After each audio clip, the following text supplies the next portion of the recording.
Hello TBU fans, and hello my PokePadawans. It is Jedi Carded here, bringing you round 1 of our TBU battles against the Bristol City Fletchlings.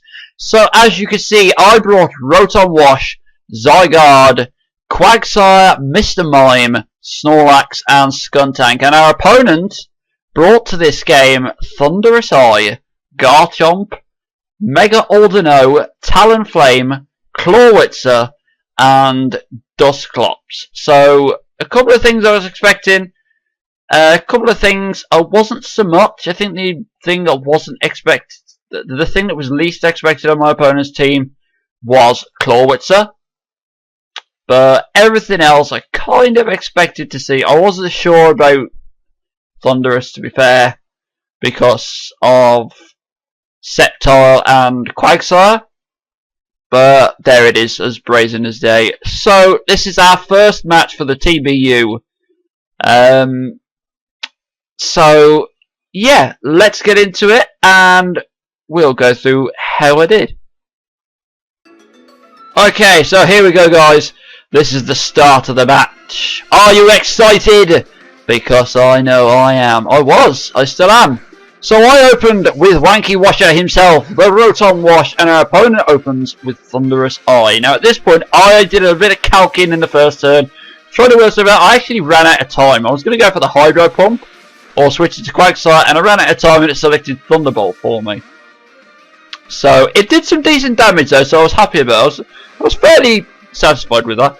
He hits us back with a Volt Switch, switches into Garchomp because I'm assuming he thought we were locked, which we were. We were 2 Scarf locked into Thunderbolt. So Garchomp was a safe switch. We switch into Quagsire, who eats up that Earthquake, no problem, because this is physically defensive Quagsire. So Garchomp can't do much to us. Obviously he was expecting the Ice type attack, so he switches into Clawitzer to take it. We just recover to get some HP back. Unfortunately though, we don't really have any good switches into Clawitzer. So I took the best option I had and switched into Snorlax. He saw that coming, went for the Aura Sphere, which was unfortunate, but to be fair, there wasn't much we could do about it. Snorlax was an obvious switch at that point. So Jabba takes some pretty heavy damage for that. We do get a little bit of leftovers recovery. He hits us with another Aura Sphere, which brings us down to 41 HP. I go for the Body Slam at this point, hoping to get some damage off, maybe a Paralysis. Don't really like to hope for hacks, but the Paralysis would be nice. We don't get it though, which is fair enough. I should have gone for the Yawn. If I'd gone for the Yawn, I would have either threatened this thing out, or it would have gone to sleep that turn. But anyway, he goes for the Water Pulse to finish us off. And then I switch into Wanky Washer, who's the best response to this thing. We can just get a T-Bot off it, but I expected him at this point to switch into Garchomp. So I actually went for the Hidden Power Ice. He doesn't go into Garchomp, he goes into Dusclops instead. Dusclops? Completely wrong Pokemon. So we don't want to be locked into that HP Ice because it does nothing. I bring in Pepe less Skuntank. And he goes for the Willow, which is super unfortunate. At this point, I really wish I'd had the knockoff, because it would have been so nice to get rid of this thing's Eviolite. But we didn't. I just went for the Taunt instead, to stop this thing doing any more shenanigans. He straight switches into Verdilet, probably fearing the knockoff. So we taunt Verdilet, the Garchomp. I don't want to stay in on an Earthquake. There's nothing Skuntank can do because it's burned. Even Sucker Punch, which wouldn't really be an option anyway, won't do anything. So we switch out into Rotom, expecting the Earthquake, which he does go for. So I expected him to switch because he knows I have the HP Ice now. So I just go for the safe Hydro Pump. He switches back into King Boom Boo. So we hit this thing with the Hydro Pump, and it does negligible damage. Dusclops is just too bulky. So I'll switch back into Pepe because Dusclops can't really do too much to us. It can't burn us because we're already burned. At the very least, I can taunt it and Sucker Punch spam it. So that's what I do. I taunt it this turn, which is just as well because it was just about to go for a rest. And that wouldn't have been good at all. So this thing's taunted now. It can't do any shenanigans. He withdraws at this point. I don't know whether it had any attacks. I think afterwards he told me and I got a nightshade and that was it. I go for the poison jab here because I was thinking it might be nice to get some poison off on the Dusclops since it can't rest now that it was taunted. But he switches it to Talonflame. It takes a little bit of damage, but not too much because, again, we are burned. So I don't really want to be taking a Brave Bird on Pepe because that's our safest switch into Dusclops at this point. So I switch into Hodor. Hodor the Quagsire. He gets the substitute up at this point. Now, I was a little fearful of the natural gift Grass, but seeing the leftovers there meant that Quagsire was much safer switch than I'd feared. Than I was feared that it might not be, if that makes sense. But yeah, it meant that he doesn't have the berry. So we can sit in on this thing all day. We don't even have to do any damage because it's damaging itself with recoil. We can literally just sit and recover and wait for this thing to kill itself. Obviously Eric sees through this. He sees this as well. Because I think this turn he actually switches out. Knowing that if he stays in with Talonflame, it's not going to get anywhere. Because Hodor's just eating those hits. He switches into Larry at this point. So I go for another Skull here because Talonflame was still in. It's still a super effective hit.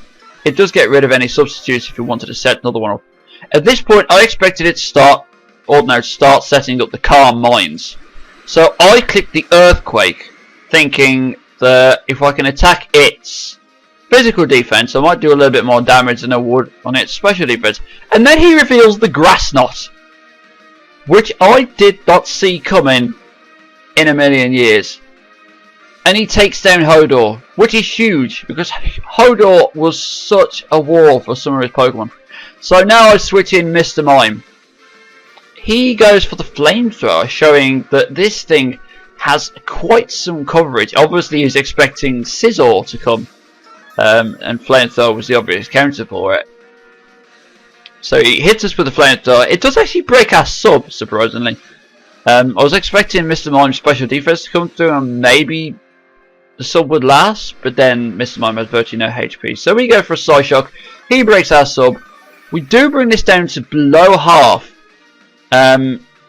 We get back up to just above half thanks to the leftovers, and he switches out. I at this point go for a Charge Beam because hoping I can get some boosts, and Clawitzer avoids it. Clawitzer avoids the Charge Beam, which is such a nuisance. Clawitzer would have taken some heavy damage from that thing, and Mr. Mime outspeeds, meaning that if we'd hit, we could have taken this thing down next turn. He goes for the Stab Water Pulse against Mr. Mime. We switch into Wanky Washer, and we get confused.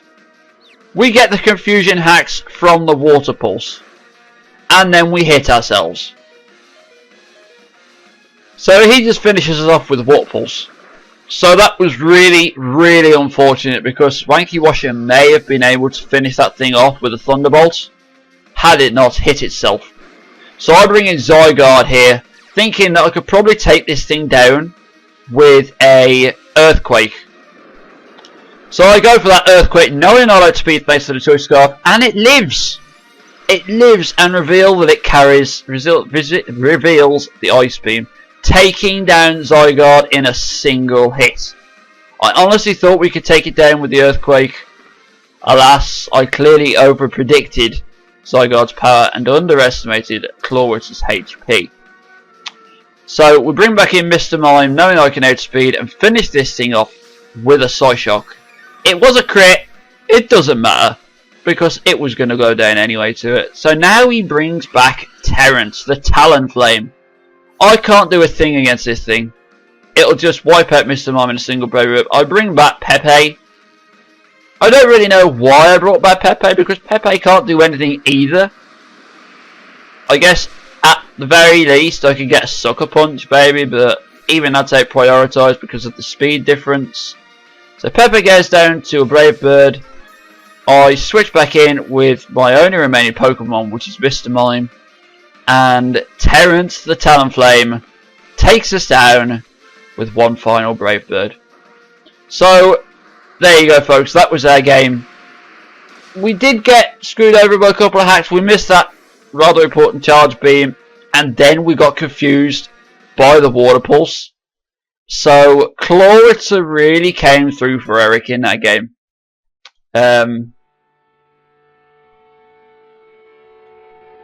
So yeah, Kloritzer was a pretty big player for Eric, to be fair, but he played well. He really caught me with my pants down with that grass knot. He really did. And it was a misplay on my part to think that I could take down Kloritzer with the EQ. I should have just brought in Skuntank or something and gone for a Sucker Punch or something like that. Or maybe even just gone for the Charge Beam again with Mr. Mime. But that's just the way it goes. That's just the way it goes. So that was our round 1 match against the Bristol City Fletchlings. Next week, we are against the Golden State Dragons. Anima. We're against Anima next week, so that's going to be fun. Going to have a lot of fun preparing for that one. So yeah, thank you very much for joining me, guys. I hope you enjoyed this battle. I enjoyed it. I'll admit I was a little bit salty about the miss and the confusion for a little while. But it's just part of the game. We play hacks is just a part of the game. So yeah, no hard feelings. No hard feelings. It was a good game. You played well. I think I made a couple of good plays as well. But we walk away with a 5-0 at the end of the first game. Hopefully we can improve next week. So thank you for joining me, guys. Hope to see you here next week for our battle against the Golden State Dragons. So take it easy, everybody, and I will see you next time. Bye bye.